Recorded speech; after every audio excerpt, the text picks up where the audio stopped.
Hello and welcome to another episode of A Fresh Perspective here on Heavenward Thinking. Today we're continuing on in the book of Luke. We're in Luke chapter 6, verse 27. We're going to talk about love for enemies. So we'll get right into this section and then talk about it today. But to you who are listening, I say, love your enemies. Do good to those who hate you. Bless those who curse you. Pray for those who mistreat you. If someone slaps you on one cheek, turn to them the other also. If someone takes your coat, do not withhold your shirt from them. Give to everyone who asks you, and if anyone takes what belongs to you, do not demand it back. Do to others as you would have them do to you. If you love those who love you, what credit is that to you? Even sinners love those who love them. And if you do good to those who are good to you, what credit is that to you? Even sinners do that. And if you lend to those from whom you expect repayment, what credit is that to you? Even sinners lend to sinners, expecting to be repaid in full. But love your enemies. Do good to them, and lend to them without expecting to get anything back. Then your reward will be great, and you will be children of the Most High, because he is kind to the ungrateful and wicked. Be merciful, just as your Father is merciful. So we look at this passage. It's an uncomfortable passage that we don't really like. What can we look at it with a fresh perspective today? Well, I think the first thing is that as Christians, we flip this. We flip the narrative, right? That this narrative is about what happens if somebody hates you. This narrative can be flipped to be what happens if you hate somebody else. You become the hater, and not. But this is where Christians have a problem. We seemingly, understand that, hey, if somebody hates me, I gotta love them, be nice to them. But what happens when I hate them? Right? Then all of a sudden, they need to be the good person. They need to do all of these things, and we seemingly are very comfortable with that, right? I hate you. So you got to be the Christian, and you got to do all these things for me. And when you don't, I'm going to point out how terrible you are and all of those kind of things. So most people don't even read this narrative, and they read it right. It's what happens when somebody hates you, right? And we don't want to deal with that, right? We want to deal with what happens when I hate. Well, they just got to be a Christian, and we got to take care of it. Absolutely. I think this is a very challenging section because it really is convicting, I think, for all of us. There are people in all of our lives, I'm sure, that we struggle to love, or at least to love well. And we see this section here that we have to go above and beyond for our enemies. This isn't just talking about people that we like or people that we maybe just dislike a little bit. These are our worst enemies. We're supposed to give them whatever without expecting anything back. We're supposed to love on them like crazy and go way beyond anything they even ask of us. And I think this is just a revolutionary concept. I'm sure it was at the time Jesus delivered it, and it still is to this day. It's revolutionary today because we think that we should just pay people back for whatever evil they do to us. And yet we see that we're supposed to turn the other cheek. We're supposed to go above and beyond. We're supposed to do more for them and just pour on love.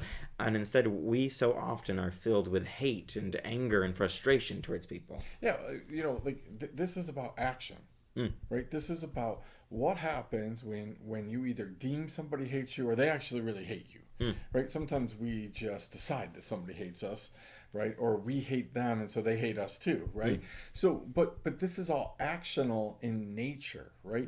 This is all you have to do something. Be proactive. You need to pray for them first. You need to go the extra mile for them. All of these kind of things, right? So it would behoove us to not hate anybody, not have any enemies, because that would be a much easier way to live life. Once we decide that somebody is our enemy, as a Christian, that means we have to start acting in a certain way, which is opposite of other people, right? So again, you could be at work and you could have a situation where everybody knows that this person doesn't like you, right? If you're the boss, they know that. Well, how you interact with that person is going to be the testimony, right? I love what you said.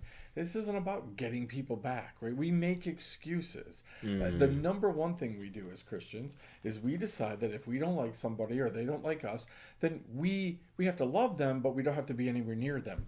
Tell me where that's in here, right? This section absolutely shoots that down, that you can love somebody but not have to interact with them.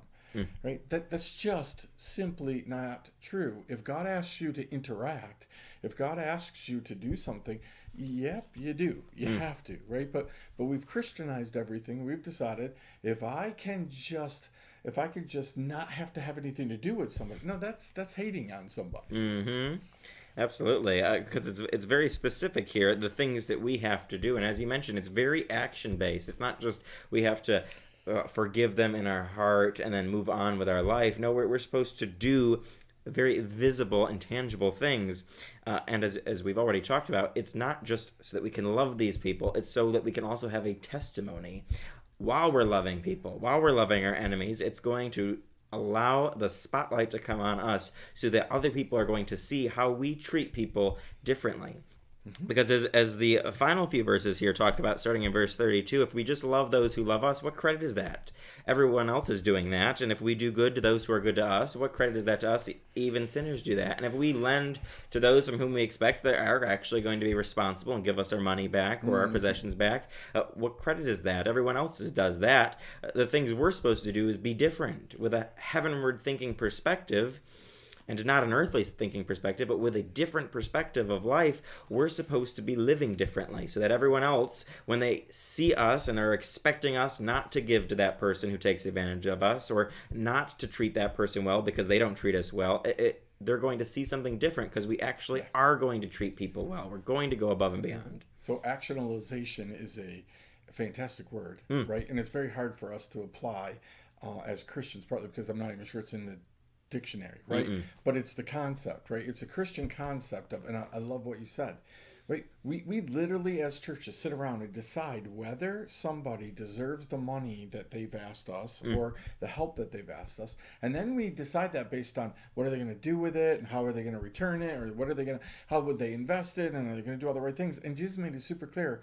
You should lend expecting nothing in return. That doesn't just mean a monetary give it back to me. It means that they're going to do good things with it. That they're gonna handle it right. Right? Again, this isn't.